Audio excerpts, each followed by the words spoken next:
আচ্ছা দাদা, বলুন তো পৃথিবীর সবচেয়ে বড় শিক্ষক কে? পৃথিবীর সবচেয়ে বড় শিক্ষক আমার বউ। বাসন মাজা ও শিখাইছে, ঘর ঝাড় দেওয়া ও শিখাইছে, কাপড় কাচা ওটাও আমার বউ শিখাইছে। মানে সংসারের যত খুঁটিনাটি কাজ হয় সব আমার বউ শিখাইছে।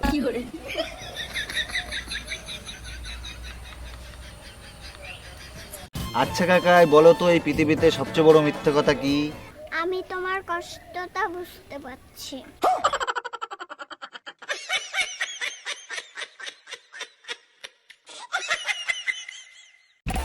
দিদি, ও দিদি, দিদি। এই তুই আবার এসেছিস? দিদি কটা ভিক্ষা দিন। এই তুই প্রতিদিন কেন আসিস না? তুই একাই আমার মাথাটা খারাপ করে দিলি। কেন গ্রামে কি আর কোনো বাড়ি দেখিস না? এই আমার বাড়িটাই দেখতে পাস। যা এখানে যা। দাদা একটু শুনে যান তো।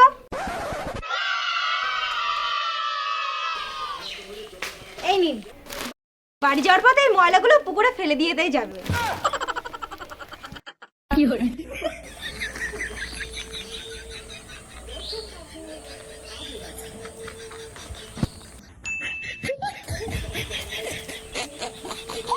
আচ্ছা, ডায়লগটা হচ্ছে 10 মাস 10 দিন ধরে তোকে আমি পেটে ধরলাম, আজ তুই তার এই প্রতিদান দিলি। আজ তোর বাবা বেঁচে থাকলে এটা কখনো হতে দিত না। ঠিক আছে, চলো অ্যাকশন। 10 মাস 10 দিন আমি তোকে পেটে ধরেছি, আজ তুই বেঁচে থাকলে তোর বাবা তোকে এমন প্রতিদান দিত না। 10 মাস 10 দিন আমি তোকে পেটে ধরেছি, আজ তুই বেঁচে থাকলে তোর বাবা এমন প্রতিদান দিতে পারতো না। 10 মাস 10 দিন তোর বাবাকে আমি পেটে ধরেছি, আর তুই তোর এমন প্রতিদান দিলি। 10 মাস 10 দিন রাত ধরে তোর পেটে ধরেছি, আর তোর বাবা এমন প্রতিদান দিল। 10 মাস 10 দিন প্রতিদানকে আমি পেটে ধরলাম, আর তুই আর তোর বাবা মিলে এমন প্রতিদান দিলি। 10 মাস 10 দিন রাত ধরে তোকে পেটে ধরলাম, আর তোর বাবা আমাকে এমন প্রতিদান দিল। 10 মাস 10 দিন আমি তোকে পেটে ধরলাম, আজ তুই বেঁচে থাকলে তোর বাবা এমন প্রতিদান দিতে পারতো না।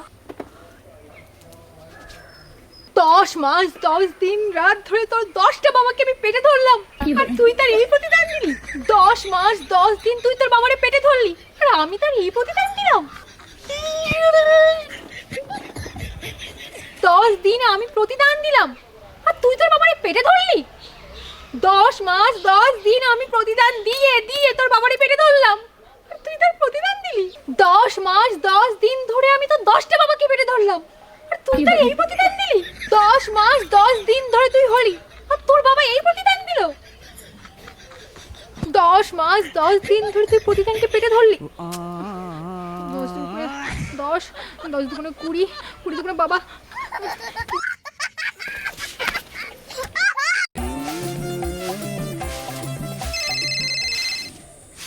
হ্যাঁ নি বল। না রে ভাই, মদ ফদ খাবো না। আসলে তোর বৌদি পছন্দ করে না তো, ওই জন্য মদ খাওয়া ছেড়ে দিছি। আর মদ খেয়ে আসলে তোর বৌদির সঙ্গে প্রতিদিন ঝামেলা হয়, ওই জন্য আর মদ ফদ খাবো না ভাই, মদ খাওয়া ছেড়ে দিছি। রাখলাম, হ্যাঁ। এই তোমার বন্ধু তোমারে কি বললো? আসলে মদ খেতে ডাকছিল, কিন্তু তুমি তো মদ খাওয়া পছন্দ করো না, তাই না করে দিলাম। ওহো, আমার শোন না বর। এই একটা কথা বলবো। হ্যাঁ বলো। ওরা যে মদ খায় তা ওদের বউরা ওদেরকে কিছু বলে না? না গো, ওদের কিছু বলে না। আসলে ওদের বউরা খুব স্মার্ট তো, ওই জন্য ওরা মদ খাওয়াকে খারাপ চোখে দেখে না। তুমিও যাও। হ্যাঁ যাও মদ খেয়ে আসো, যাও। আরে না করে দিলাম না। যেতে বললাম তো। ঠিক আছে, এত করে যখন রিকোয়েস্ট করতে যাচ্ছি। আমিও তো স্মার্ট, তাই না? পাশের বাড়ির ঝুমা বৌদি আমার কাছে ওয়াইফাই এর পাসওয়ার্ড চাইছিল। দিছো? হ্যাঁ। কটা চড় খাইছো? 2টো। আরো দাও ওয়াইফাই এর পাসওয়ার্ড। I love you. প্রথমেই বারণ করছিলাম।